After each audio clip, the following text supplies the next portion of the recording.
Dinas Koperasi dan UMKM Kota Bengkulu menggelar pelatihan fasilitas usaha mikro menjadi usaha kecil dalam pengembangan produksi dan pengolahan, pemasaran, SDM serta desain dan teknologi di Hotel Nala Seaside dari hari Rabu pagi hingga Kamis sore. Kegiatan pelatihan ini dibuka langsung oleh Kepala Dinas Koperasi dan UMKM Kota Bengkulu, Nurlia Dewi. Di acara pelatihan ini ikut hadir juga anggota Dewan Kota Bengkulu, Yani Setianingsih. Beliau juga mengisi materi untuk usaha mikro yang sudah siap mengikuti pelatihan fasilitas usaha mikro menjadi usaha kecil dalam pengembangan produksi dan pengolahan, pemasaran, SDM serta desain dan teknologi.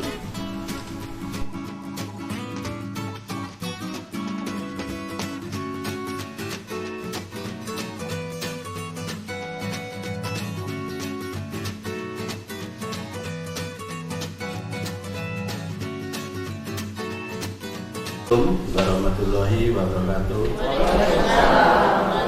dan selamat pagi. Hadirin yang berbahagia, marilah kita berdoa menurut kita masing-masing. Dalam hal ini kami akan memandu secara agama Islam. A'udzubillahi minasyaitonirrajim. Bismillahirrahmanirrahim. Allahumma sholli ala Muhammad wa ala ali Muhammad walhamdulillahirabbil alamin. Ya Allah, Ya Rahman, Ya Rahim. Saat ini kami berkumpul dalam rangka pembukaan diklat fasilitas usaha mikro dalam usaha kecil dalam pengembangan produksi dan pengolahan, pemasaran SDM dan desain dan teknologi yang diselenggarakan oleh Dinas Koperasi dan UMKM Kota Bengkulu. Kami mohon kiranya acara ini selalu berada dalam ridho-Mu. Ya Allah, Ya Tuhan yang Maha Mengetahui, limpahkanlah kepada kami semua kekuatan, kesabaran, kemudahan, dan keikhlasan, serta kecerdasan dan kearifan selama mengikuti diklat ini, serta berilah kami ilmu yang bermanfaat. Allahumma inni a'udzubika minal ghula wal waba wal riba wal zina wal zalazil wal miqam wal su'il fitani dhahara wa ma baton. Allahumma ridhoka wal jannah wa a'udzubika min sakhatika wa nar. Rabbana atina fid dunya hasanah wa fil akhirati hasanah wa qina adzabannar. Asyhadu alla ilaha illallah wa asyhadu anna Muhammadar Rasulullah walhamdulillahirabbil alamin. Amin. Wassalamualaikum warahmatullahi wabarakatuh.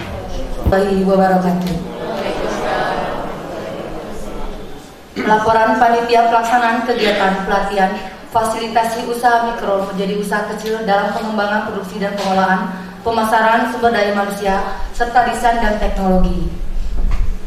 Yang terhormat Bapak Ibu para narasumber, yang terhormat Kepala Dinas Koperasi dan UMKM Kota Bengkulu, yang kami hormati anggota DPR Kota Bengkulu, Ibu Yani Setianingsih Esos, yang mana bisa disapa dengan Teteh Yani. Yang kami hormati para pejabat eselon 3 dan 4 di lingkungan Dinas Koperasi dan Usaha Kecil Menengah Kota Bengkulu. Yang kami hormati Bapak Ibu peserta kegiatan pelatihan fasilitasi usaha mikro menjadi usaha kecil dalam pengembangan produksi dan pengolahan, pemasaran, sumber daya manusia, serta desain dan teknologi. 1. Pendahuluan. Dalam rangka meningkatkan keterampilan dan usaha UKM, diperlukan sumber daya manusia yang berkualitas dalam pengelolaannya. Maka dari itu, perlu diadakan kegiatan pelatihan fasilitasi usaha mikro menjadi usaha kecil dalam pengembangan produksi, pengelolaan, pemasaran, sumber daya manusia, serta desain dan teknologi seperti ini. Di mana materi yang diberikan antara lain membangun jiwa wirausaha yang mandiri dan inovatif dalam persaingan global, pengembangan sumber daya manusia, dan peningkatan jiwa entrepreneur, pendirian koperasi dan persyaratannya, recovery usaha mikro kecil dan menengah atau UMKM pasca pandemi COVID-19 melalui digital marketing. 2.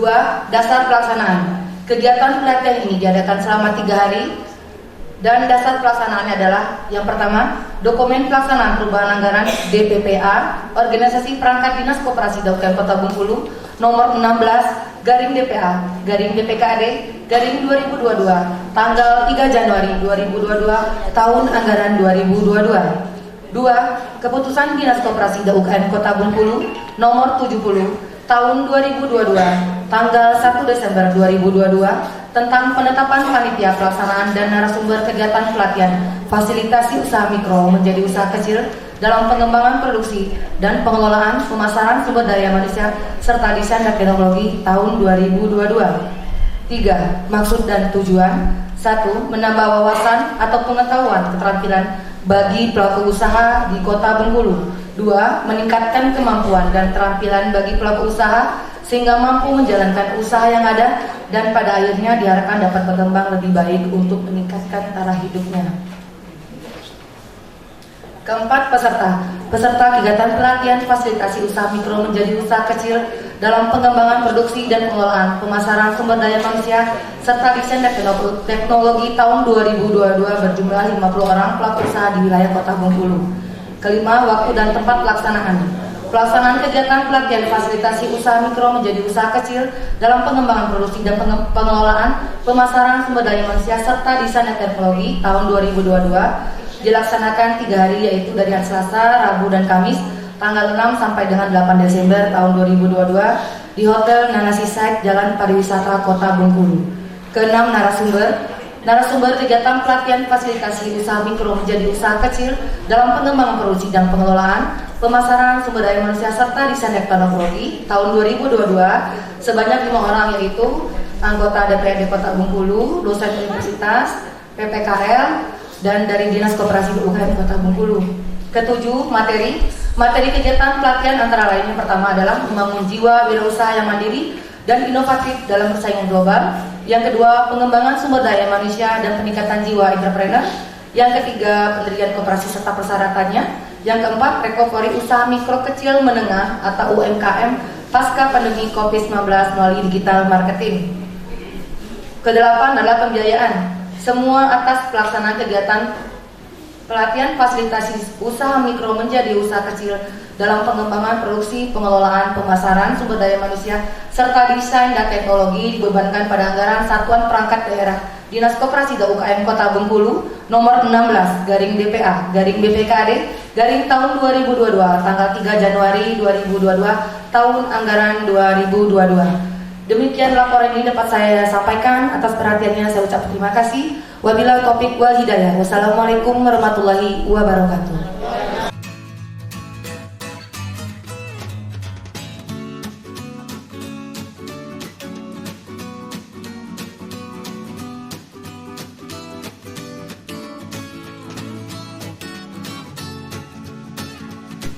Dengan pelatihan fasilitas usaha mikro menjadi usaha kecil dalam pengembangan produksi dan pengolahan, pemasaran, SDM serta desain dan teknologi ini, salah satu usaha pemerintah Kota Bengkulu untuk meningkatkan kreativitas para usaha mikro lebih menarik dari cita rasa, kemasan, dan promosi, sehingga bisa meningkatkan perekonomian Kota Bengkulu melalui usaha mikro dan UMKM.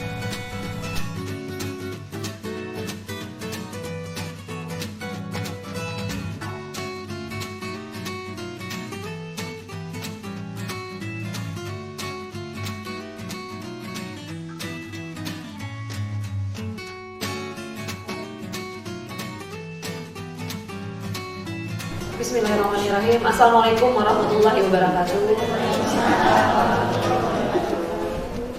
Yang saya hormati, saya banggakan dan sama-sama kita banggakan tentunya Ibu anggota DPRD kita dari Komisi 3, Ibu Yani Stianisi Esos, yang hari ini merupakan narasumber kita juga yang akan memberi materi. Yang saya hormati Bapak Ibu pejabat pemerintah eselon 3, 4 pada Dinas Koperasi UKM Kota Bengkulu, serta yang saya banggakan Bapak Ibu pelaku usaha UMKM yang hadir pada hari ini.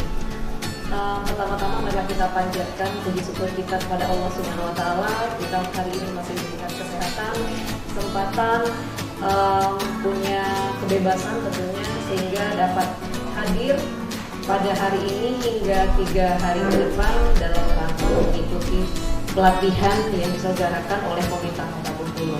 Salawat serta salam juga tercurahkan kepada Nabi besar kita Muhammad SAW, kepada keluarganya, sahabatnya, pengikutnya hingga akhir zaman.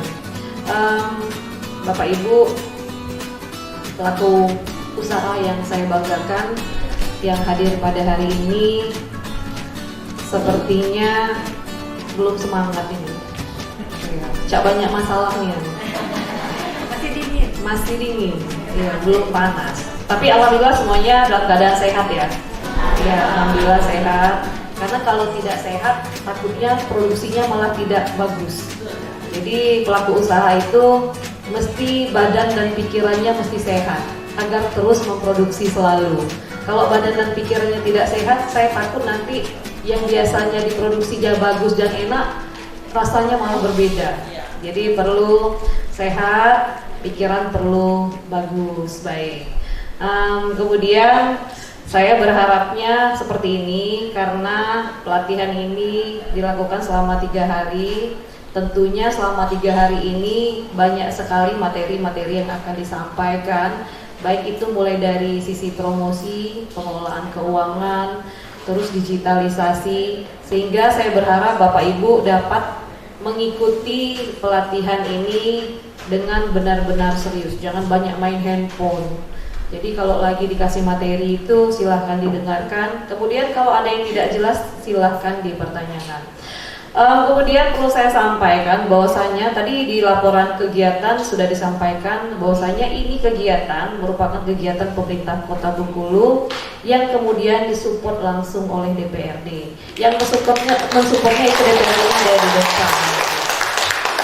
Jadi penganggaran itu ada 3 model. Yang pertama, kalau Bapak Ibu pernah hadir di reses, salah satu penyalur aspirasi atau penyalur dalam pendanaan itu salah satunya adalah reses. Jadi kalau Bapak Ibu hadir di reses itu disampaikan keluh kesah kita di reses itu nanti mereka akan mengakomodir kalau memang disesuaikan dengan pendanaannya. Jadi silahkan, itu merupakan salah satu proses penganggaran. Yang kedua dari musrembang, dan yang ketiga usulan dari OPD. Nah, yang pada hari ini merupakan salah satu aspirasi dari DPRD yang merupakan keinginan dari Bapak Ibu bahwasanya pelaku usaha itu perlu adanya pelatihan dan permodalan. Pasti sepakat ya, kalau bukan cuma pelatihan tapi permodalan juga ya. Kalau permodalan ini bentuknya bisa barang dan bentuknya bisa uang, tinggal dikondisikan. Kalau biasanya bentuknya uang itu programnya biasanya dilaksanakan dari pusat melalui pemerintah daerah. Nah, kalau tahun ini kita permodalannya itu adalah memberikan barang. Ini juga disesuaikan dengan kebutuhan. Jadi jangan sampai nanti ada yang berasumsi kami belum dapat barang. Jadi pelan-pelan, pelatihan dulu baru barang, atau barang dulu baru pelatihan. Jangan ndak serakah nak dua-duanya, sudah pelatihan nak dapat barang. Tapi alhamdulillah ada yang seperti itu. Kita sesuaikan dengan kondisinya sendiri. Jika memang barangnya ada, sudah ada produksinya, tapi belum pernah diikutkan pelatihan, maka tugas kami mengikutkan pelatihan agar kemudian pelaku usaha itu tidak hanya tahu jualan, tapi tahu bagaimana mempromosikan, kemudian bagaimana digitalisasi, kemudian tahu bagaimana mengemas yang baik dan sesuai dengan temanya dari usaha mikro itu dapat naik kelas. Kalau usaha mikro itu saya yakin Bapak Ibu yang hadir di sini mungkin kategorinya masih usaha mikro yang modalnya itu masih 50 juta ke bawah. Nah, tugas kami dengan ada pelatihan ini, harapan kami kalaupun sekarang pesertanya 50, setidaknya 5 sampai 10 itu naik kelas di tahun besok. Amin ya. Amin ya rabbal alamin. Nah, nanti akan ada pelatihan-pelatihan bagaimana kemudian strategi agar usaha mikro ini bisa kedepannya bisa meningkat menjadi usaha kecil. Jadi kalau usaha kecil tidak sibuk lagi cari-cari keramaian untuk jualan. Mereka sudah punya tempat sendiri. Kalau sekarang kan masih sibuk kan, di mana ada jualan yang ada keramaian di pantai lari ke pantai. Di mall ada keramaian lari di mall. Ada pesta lari di pesta, kalau di dusun-dusun kan. Nah, kalau di kita mungkin tidak. Jadi silahkan nanti dalam pelaksanaannya ini silahkan Bapak Ibu serius dalam menerima materi. Kalaupun ada yang perlu ditanyakan, dan kalaupun nanti Bapak Ibu punya masalah, jangan masalah duit aja datang ke koperasi kan. Kalau masalah duit kadang-kadang kami tidak punya solusi. Nah, nanti kalau ada masalah terhadap usaha yang Bapak Ibu lakukan, misalnya perizinan atau misalnya promosi, bagaimana caranya, silahkan datang ke dinas koperasi. Karena kalau kami datang ke Bapak Ibu, kami tidak mungkin kan. Nah, jadi Bapak Ibu silahkan datang ke dinas koperasi. Jangan perlu jadi pelaku usaha tuh sombongnya, nggak datang lagi. Iyo, giliran orang dapat kita tidak dapat, karena apa, informasinya tidak dapat. Jadi silakan datang ke dinas koperasi. Yang menjadi hal-hal yang perlu kita selesaikan mungkin nanti akan kita bantu, tapi jangan minta duit di situ. Kami pun tidak ada duit kalau nggak ngasih duit modal di situ. Ya, kalau ada masalah-masalah silakan dibahas, misalnya masalah perizinan atau masalah yang lain. Saya rasa mungkin itu yang perlu disampaikan. Bapak Ibu tolong semangat, jaga kesehatan sampai 3 hari ke depan. Tolong tidak ada yang izin-izin juga, atau tidak ada yang menggantikan. Karena saya yakin yang hadir di sini merupakan orang-orang yang dalam usahanya merupakan ownernya atau dapat mengambil keputusan dalam setiap perbuatan atau produksi yang kita geluti. Saya rasa itu yang perlu disampaikan. Mungkin dengan sama-sama kita mengucap Bismillahirrahmanirrahim, pelatihan fasilitas usaha mikro menjadi usaha kecil dalam pengembangan produksi, pengolahan, pemasaran, SDM, serta desain dan teknologi dibuka secara resmi.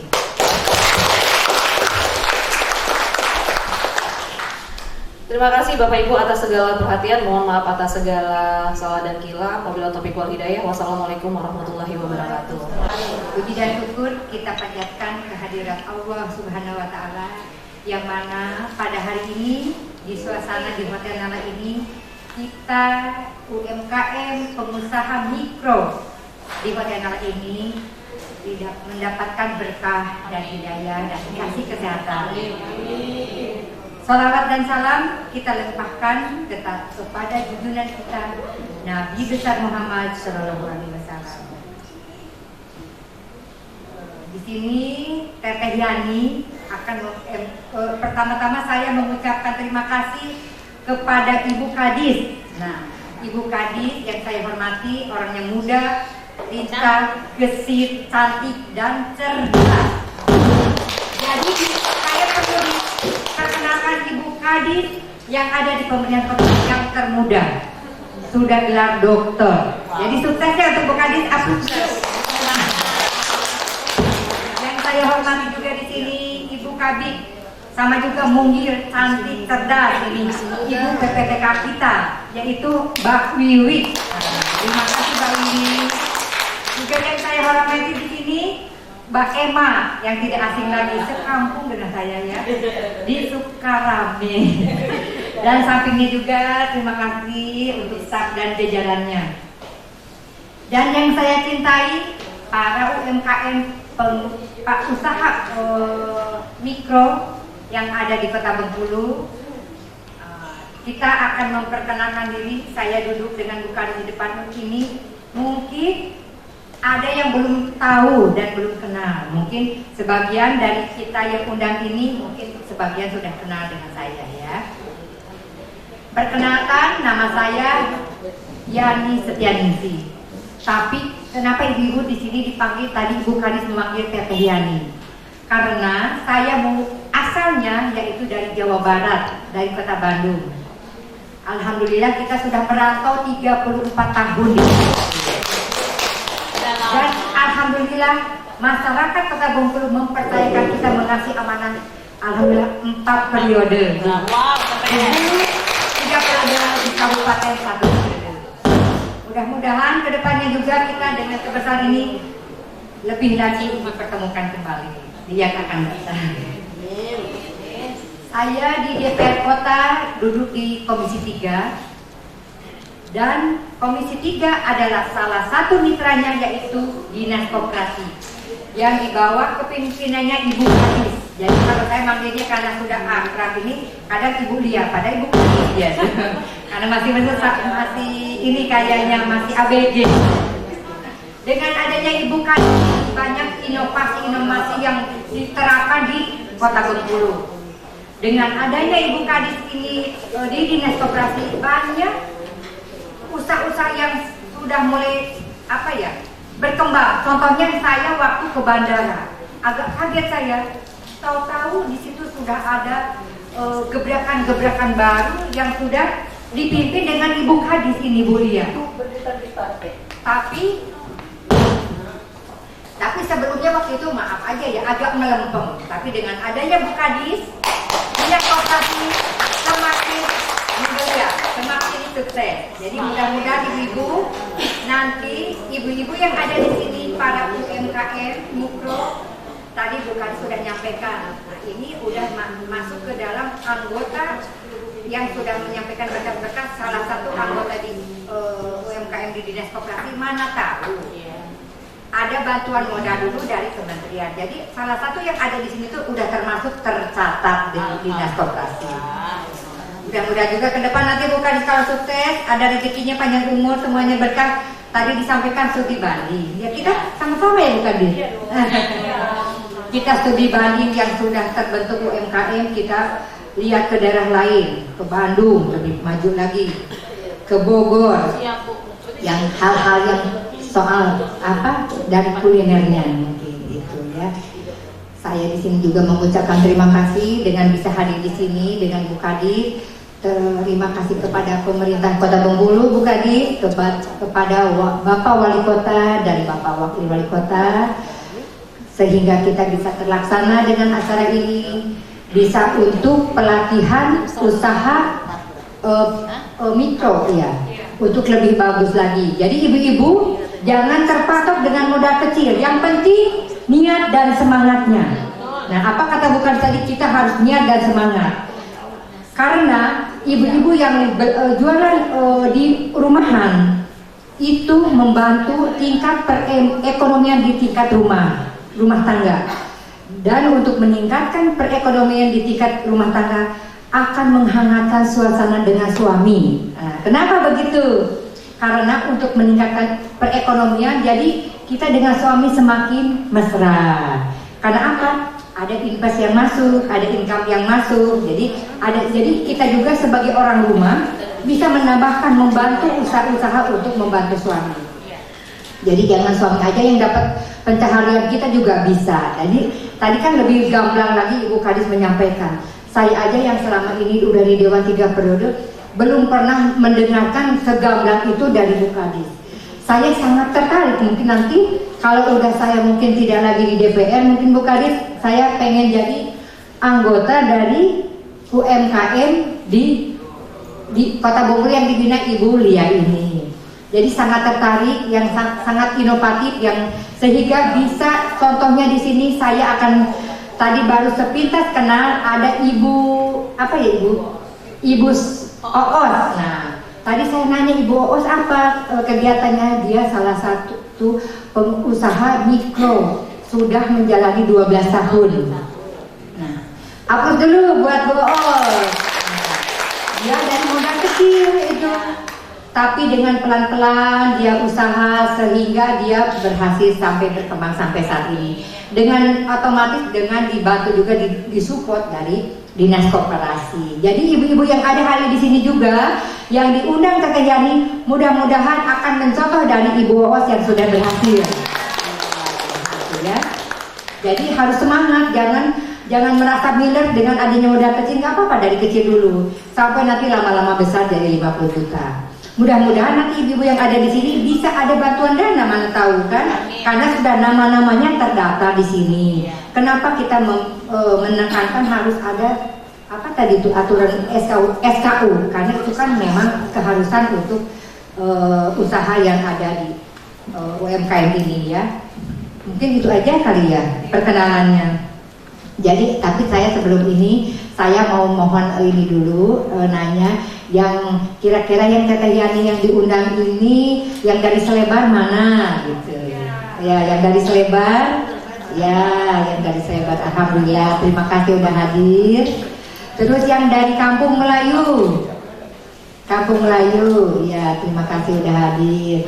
Terus juga yang ada yang di Kota Bengkulu, Ratu Agung, Ratu Saman dan semuanya angkat tangan juga. Iya, terima kasih Ibu. Jadi ibu-ibu, perkenalan saya mungkin sekian. Oh iya, saya belum perkenalkan. Saya dinaungi di Partai Demokrat.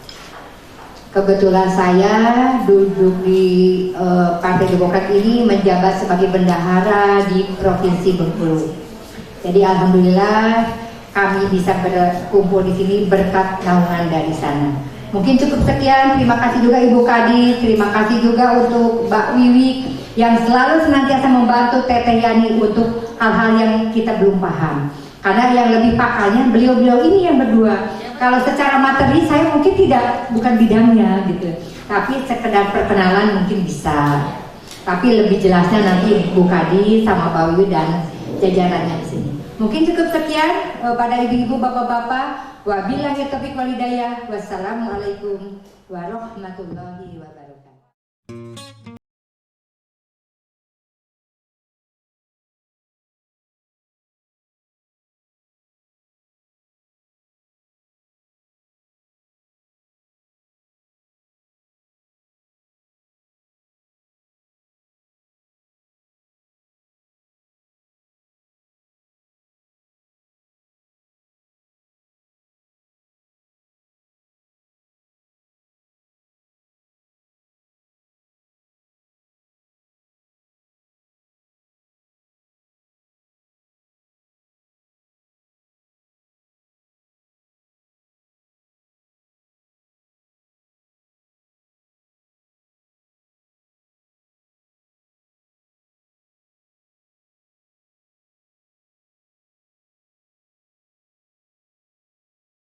SDM serta Desain dan MSI.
Ekonomi, yaitu sumbernya itu adalah UMKM. Jadi Bapak Ibu ini kalau yang punya produksi UMKM, salah satu bentuk support atau dukungan kita untuk pertumbuhan ekonomi. Tepuk tangan dulu.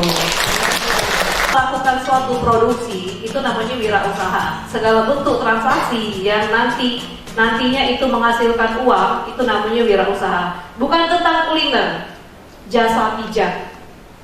Jadi kalau sesuatu yang kita hasilkan ada transaksinya itu uang, itu namanya berwirausaha. Jadi kalau ada yang ngomong kami ini UMKM, kalau jasa pijat itu masih UMKM juga dia, masih UMKM, tapi dia lebih ke jasa. EO masih UMKM. Jadi UMKM itu batasannya itu tidak terhingga, sampai 2,5 miliar modal itu masih UMKM. Yang membedakan adalah usaha mikro, usaha kecil dengan usaha menengah. Kalau usaha mikro itu modalnya di bawah 50 juta dengan omset 1 tahun 250. Ada yang omsetnya 1 tahun 250? Tidak pernah dihitung. Yang penting dapat makan, sekolah anak cukup. Iya, pasti gitu kan? Nah, ke depan kalau tolong dihitung. Ya, jangan tidak dihitung. Jadi kalau kami pendataan ada dihitung berapa omset, tidak tahu. Yang penting makan anak cukup, makan kita cukup, sekolah anak selesai. Ya, jadi tahun mulai besok, karena besok kita kan kita anggaplah itu tahun baru. Jadi dihitung dari bulan Januari itu kita hitung usaha Bapak Ibu itu berapa sekarang asetnya. Aset itu yang bergerak dengan tidak bergerak. Misal, kalau asetnya itu kalau kita jualan pakai motor seperti sate ojek atau apa tuh bakso tusuk kan pakai motor tuh. Motor itu dihitung. Semua alat-alat dihitung termasuk produksi. Alat-alat untuk produksinya itu tolong dihitung. Tapi ada aset tetap dan bukan aset tidak tetap. Yang aset tetap tadi seperti motor, kuali, gas, itu kan aset tetap tuh. Itu dihitung. Kalau sudah balik ini hitung berapa sebenarnya aset itu nih. 10 juta sampai atau tidak? Dihitung. Nanti baru hitung yang tidak tetap, itu namanya aset produksi. Yang produksi tadi berapa kebutuhan minyak, berapa kebutuhan bahan baku, itu dihitung. Baru nanti ketahuan keuntungan. Nah, aset kan harusnya kalau berharap kita aset ini nambah kan, tapi ada aset itu yang nyusut nih. Kalau motor kan kalau kita jual tahun besok pasti nyusut. Iya, makanya supaya tidak nyusut ditambah aset tuh. Jangan mentang-mentang motor tuh lagi jangan nambah lagi kualinya, kuali yang itulah. Orang nggak pakai kuali modern kita masa pasti pakai kuali yang hitam bawahnya kan. Nah, itu yang perlu ditambah sehingga nanti pas dihitung tahun besok asetnya itu bertambah. Itu perlu aset. Kemudian omset setiap bulan itu saya tidak terpaku ke sini ya. Misalnya saya biasanya memang tidak pakai ini. Nah, jadi omset biasanya omset itu mesti dihitung setiap bulan dan setiap hari. Hasil setiap hari akan diakumulasikan di setiap bulan. Setiap hari itu, jadi Bapak Ibu lihat ini berapa pengeluaran bahan baku, hasil penjualan berarti sisanya adalah keuntungan. Kalau nggak dikeluarkan zakat silakan keluarkan. Berarti omsetnya mesti ada omset kotor dengan omset bersih. Omset kotor itu sebelum dikeluarkan. Misalnya nih ada tenaga kerja, mungkin dibayar tenaga kerja harian.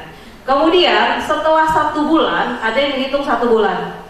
Kalau usaha mikro ini kan lebih cenderung tenaga kerjanya cuma kita sendiri. Palingnya dibantu anak-anak dengan suami. Itu yang paling banyak dibantu kan. Anak-anak kadang-kadang promosikan, ngantar. Kita yang masak, kita yang bikin, kita pula yang beri inovasi. Nah, Bapak Ibu kalau hitung keuntungan, kalau ada yang belum hitung, saya berharap tahun besok mulai hitung. Jadi hitung keuntungan itu setiap bulan. Setelah Bapak Ibu keluarkan pengeluaran setiap bulan, jangan lupa kita yang kerja ini digaji. Iya, ada nggak yang sudah gaji? Nggak dihitung. Tidak dihitung. Iya, wah senangnya dapat 5 juta deh. Padahal kita belum dihitung. Iya, wah bagiannya saya tuh sebulan itu bercerita lah sama-sama pedagang. Wah 5 juta sampai 10 juta, dia tidak dibayar. Iya, padahal yang kalau kita gaji pegawai, yang belanja beda. Pelayan yang menyuguhkan beda. Kalau kita kan kita ini. Iya kan?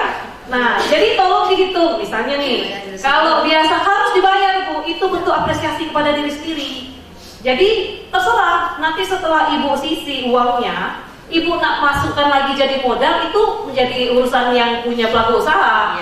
Iya kan? Nah, tapi kita sudah tahu ini penghargaan kita. Misalnya nih, kan bahagia kita setelah gajian tuh, pokoknya saya nggak beli baju satu jadilah.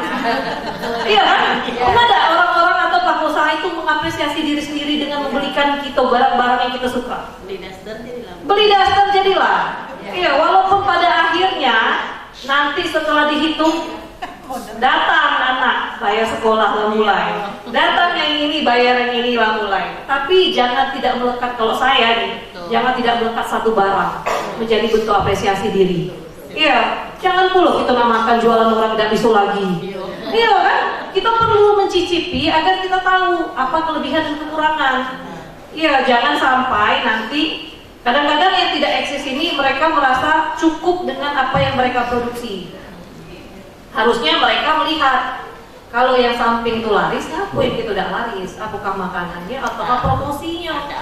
Iya, ada apa ini? Perlu cicip. Kalau nyicip jangan tanggung, kadang-kadang nyicip dikit.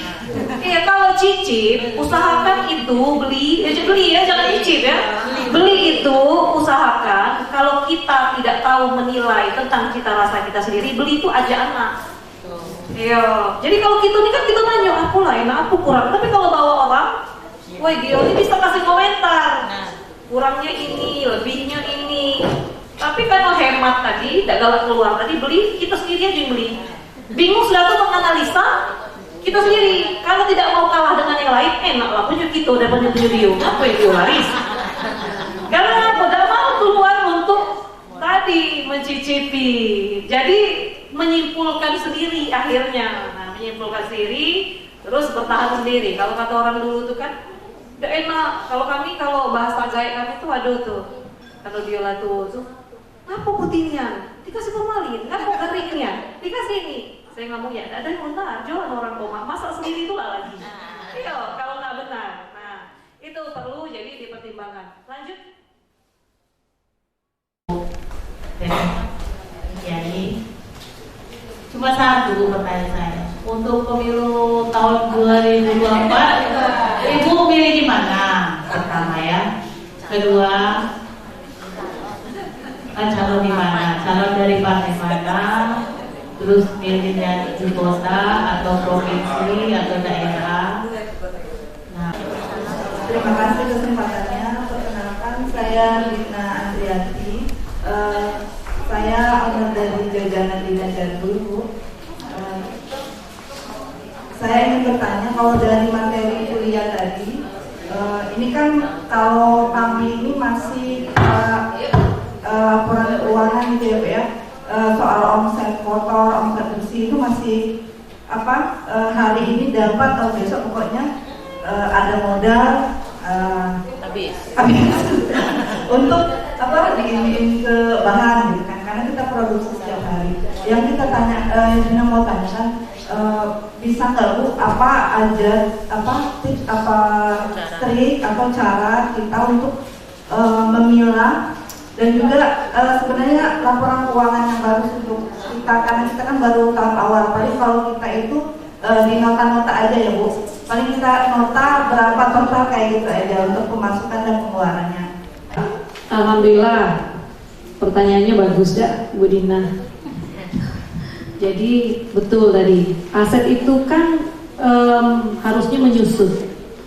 Segala bentuk aset itu pasti ada nilainya. Nilainya itu setiap tahun itu menyusut. Kalau kita beli handphone itu harganya 10 juta. Besok kita jual tidak 10 juta lagi. Turunnya bisa 8 juta walaupun satu hari.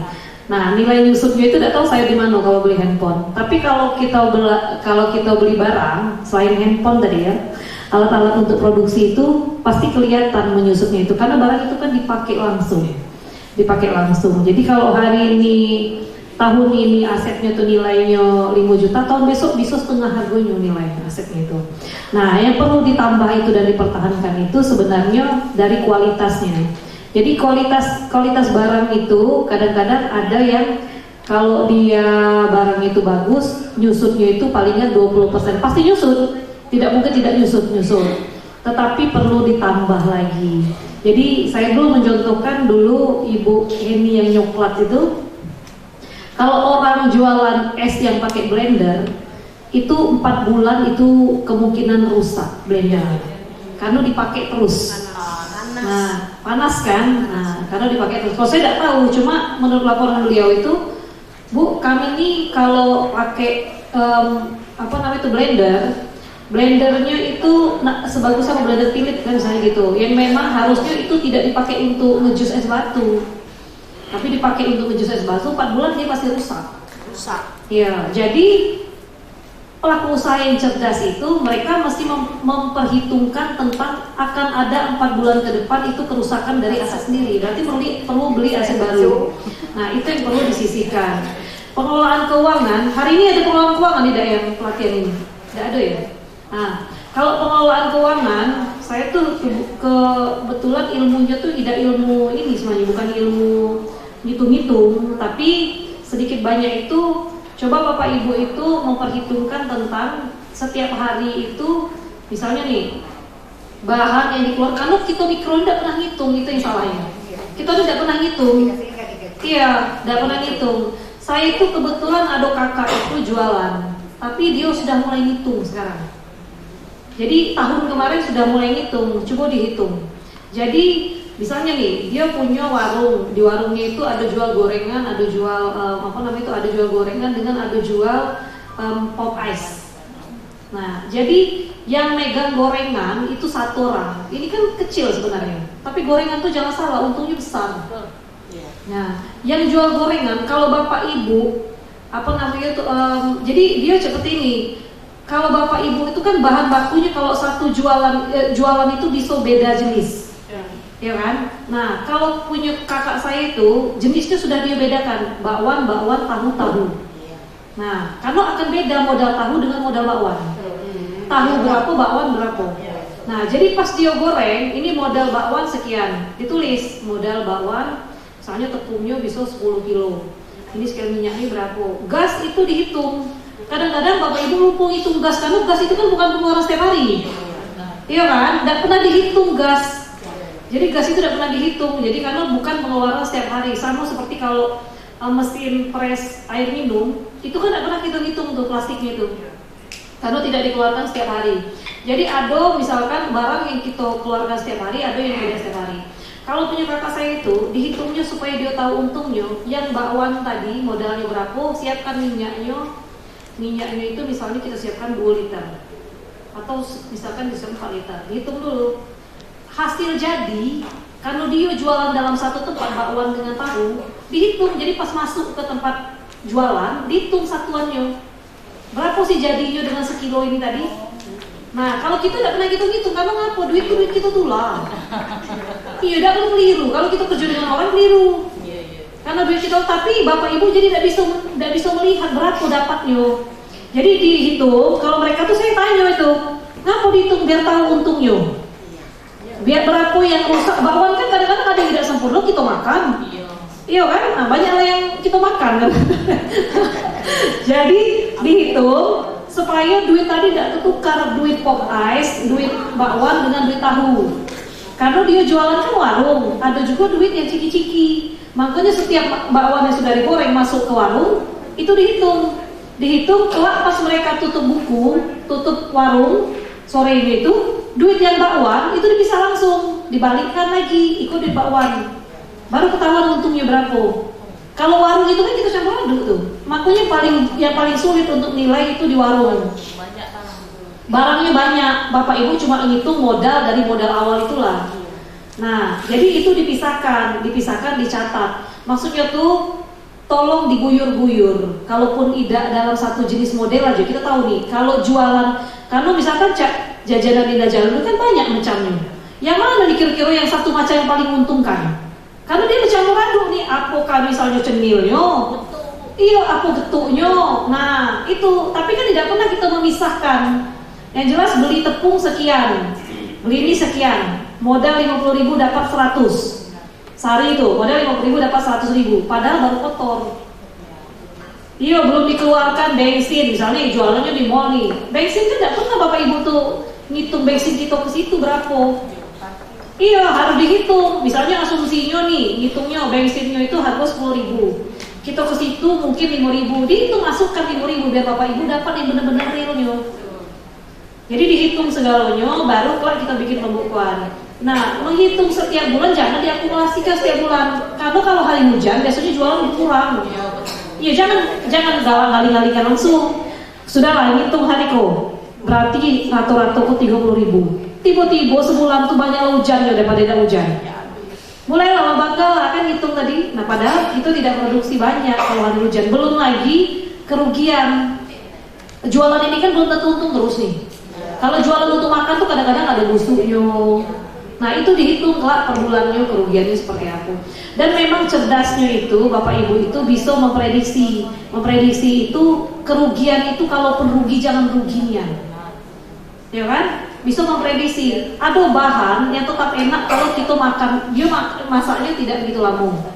Ya ngapa kalau masak terus? Cuma kadang-kadang kita ini malas cuci piring lo lagi, lah ngadu-ngadu lagi nak cuci piring lagi. Iya kan, kalau di Jakarta itu mereka itu langsung produksi fresh terus. Di situ tempat masaknya kan diproduksi, habis diproduksi.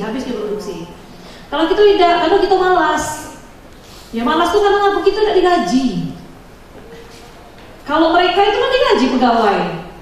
Kalau itu dipecat, kalau tidak rajin ya dipecat. Kalau kita tidak, kalau kita meraso itu ikut punya kita. Kalau lagi malas selesai jualan. Biarlah, apalagi ibu-ibu pasti laki carikan duit.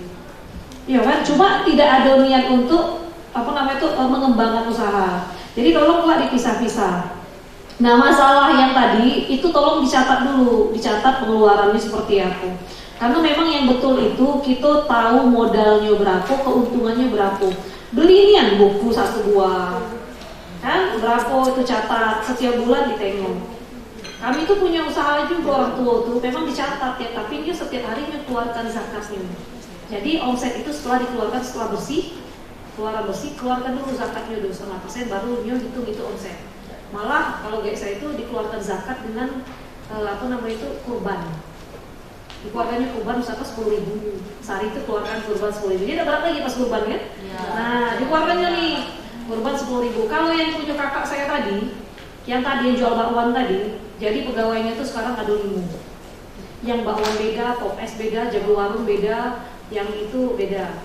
Nah, jadi kalau punya kakak saya tadi, setiap harinya keluarkan biaya perawatan 10.000, zakat 10.000.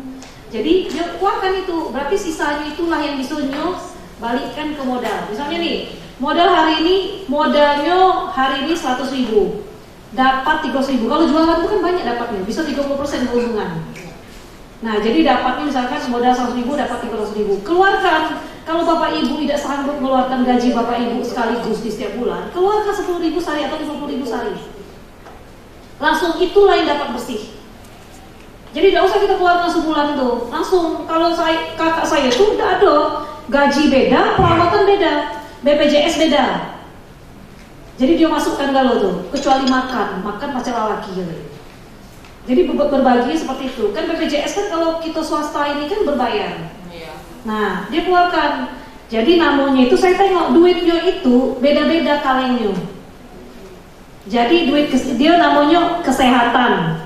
Sudah. Jadi dia punya pegawai juga, itu pegawainya tuh yang kalau tutup warung tuh dia mulai catat.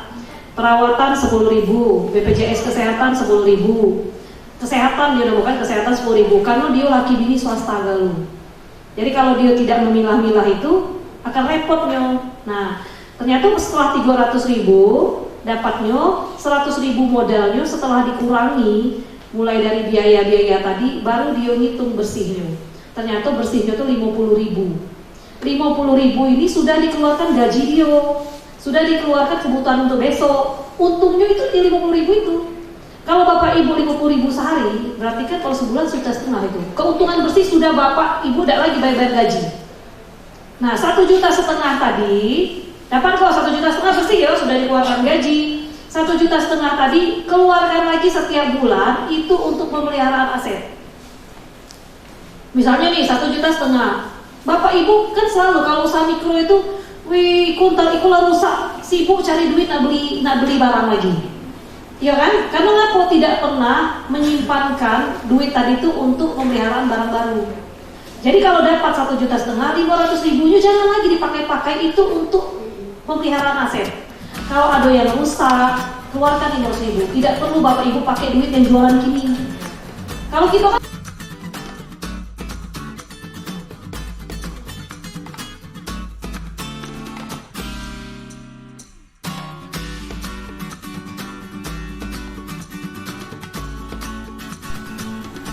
Anggota Dewan Kota Bengkulu Komisi 3 Hajah Yani Setianingsih Esos mendukung sekali kegiatan pemerintah Kota Bengkulu, khususnya Dinas Koperasi dan UKM Kota Bengkulu dalam memulihkan perekonomian dengan meningkatkan usaha mikro dengan memberikan pelatihan ini. Sehingga pelaku usaha ini bisa berinovasi dalam cita rasa, kemasan, promosi yang menarik. Sehingga cuan yang dihasilkan bisa lebih besar lagi.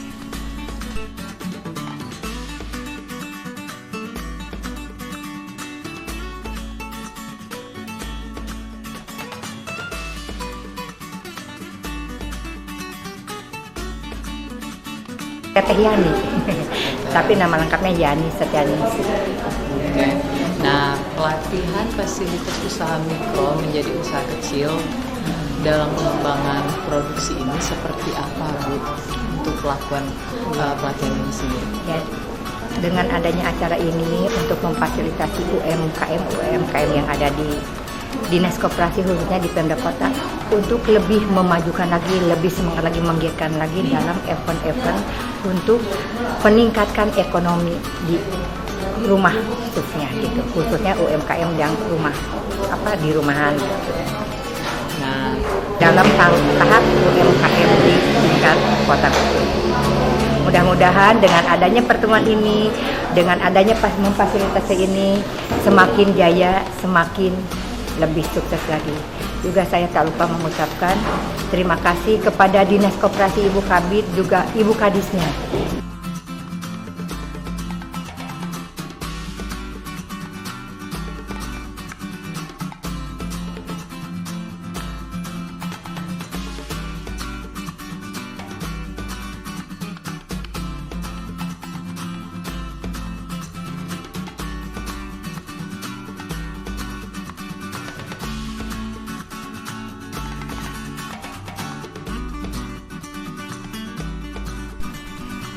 Ibu Oos, salah satu usaha mikro yang mengikuti pelatihan, sangat senang sekali karena ilmu yang didapat selama 3 hari ini sangat bermanfaat, sehingga bisa diterapkan di usaha Ibu Oos.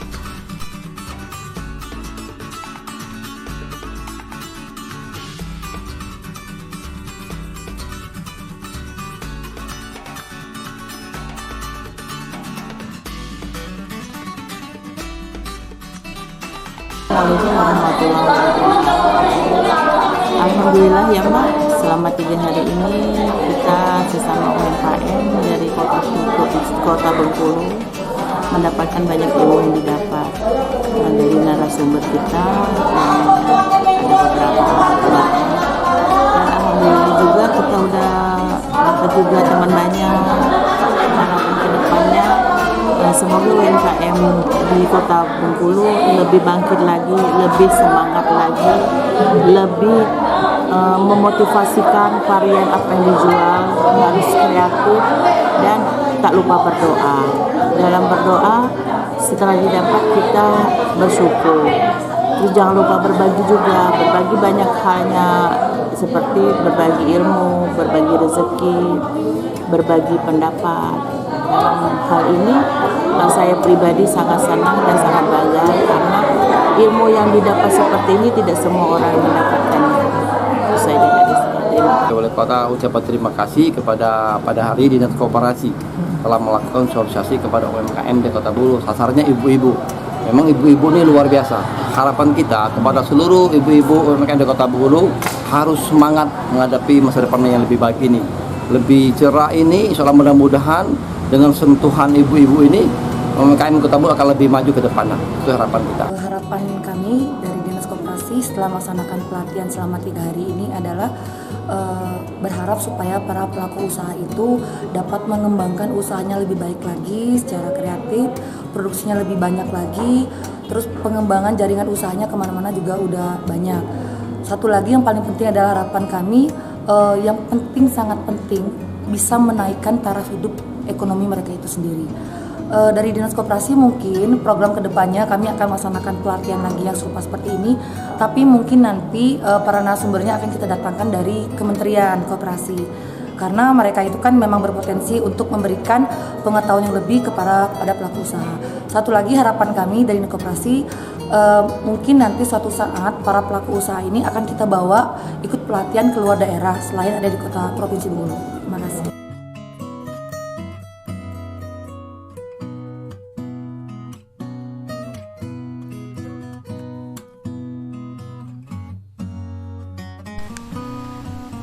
Dinas Koperasi dan UKM Kota Bengkulu untuk kedepannya akan memberikan wadah untuk pelatihan para usaha mikro hingga bisa menjual produk keluar daerah Bengkulu dengan cita rasa yang enak dan kemasan yang menarik.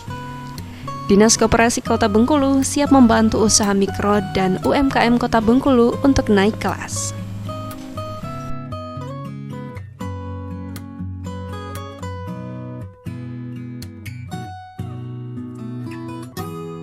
hari ini lebih ke temanya kita ingin mengembangkan atau meningkatkan bagaimana pelaku usaha hari ini yang hadir itu dapat naik kelas. Naik kelasnya itu mulai dari pelaku usaha mikro bisa naik kelas ke pelaku usaha kecil. Kegiatan 3 hari ke depan ini juga sebenarnya lebih ke memberi mereka motivasi dan semangat. Bahwasanya berwirausaha itu sangatlah penting tentunya dengan disupport selain permodalan itu yaitu bagaimana berani dan berinovasi.